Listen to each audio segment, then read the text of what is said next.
Why no nation wants to battle America's B-2 stealth bomber?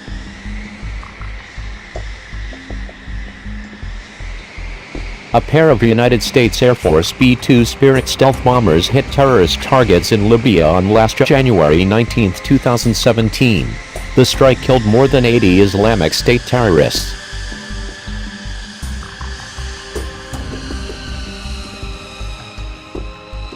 In conjunction with the Libyan Government of National Accord, the U.S. military conducted precision airstrikes Wednesday night, destroying two ISIL camps 45 kilometers southwest of Sirte, outgoing Pentagon Press Secretary Peter Cook said in a statement.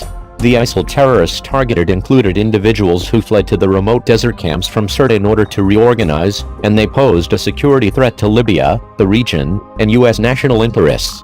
While we are still evaluating the results of the strikes, the initial assessment indicates they were successful.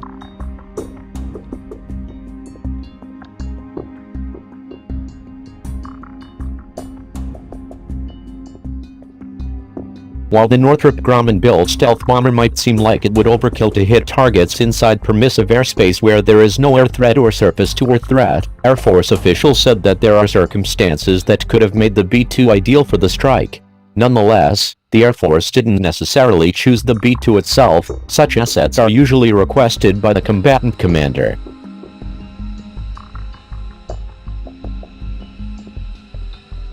These things get requested from the area of responsibility, not pushed by Big Blue, an Air Force official told me.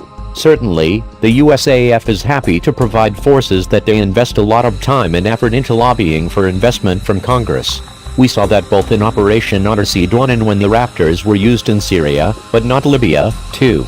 This isn't about being choosy about the platform so as to maintain a narrative of relevance.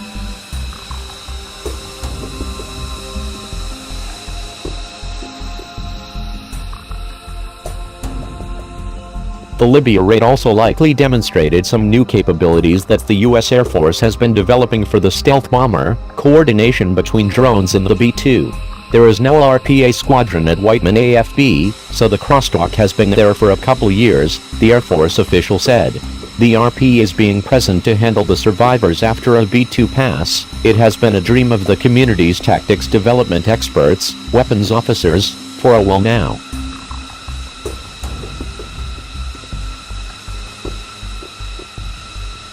Another feature that makes the B-2 attractive to military planners is the fact that the Spirit has excellent loiter capability, which means it can stay over an area for a very long time. There are others that can do this too. For example, the B-52 has more fuel capacity, and the B-1 has a slight disadvantage in terms of fuel efficiency, the Air Force official said. So, again, the confluence of factors really determine the B-2 as ideal despite being the stealth bomber.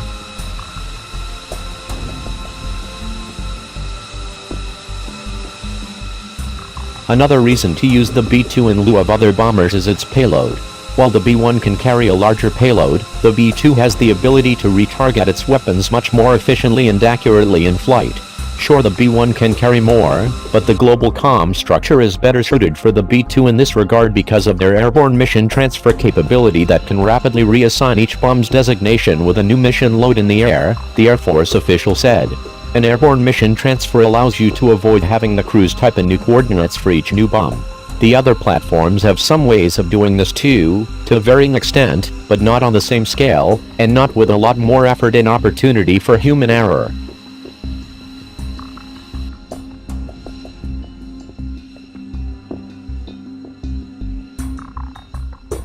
For a sensitive or fleeting target, real-time, error-free, updates can be invaluable. As such, the B-2's ability to retarget its weapons more efficiently becomes critical. Hypothetically, the B-2 takes off with target locations that cover the most up-to-date intelligence available. Then it gets some updates in the air. It can change a handful by hand, if necessary. It's vastly more easy to no-strike pre-planned target locations than it is to add, by hand.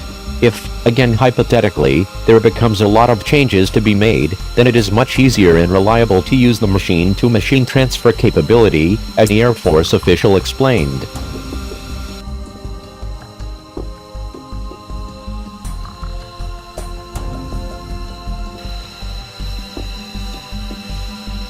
The U.S. Air Force's tiny fleet of B-2s has been practicing these tactics since before the Kosovo War in 1999. These things have been in the works for a while now, the Air Force official explained. The airborne mission transfer is something that gets practiced by the crews in almost every single long-duration training flight. It's a very unique capability tactic in terms of the scale involved with retargeting even a handful of impact points for JDAM. Just imagine if you needed to do that with up to 160 impact points, each B-2 carrying 80 GBU-38s. Or if there are 3 B-2s in a strike package, 240.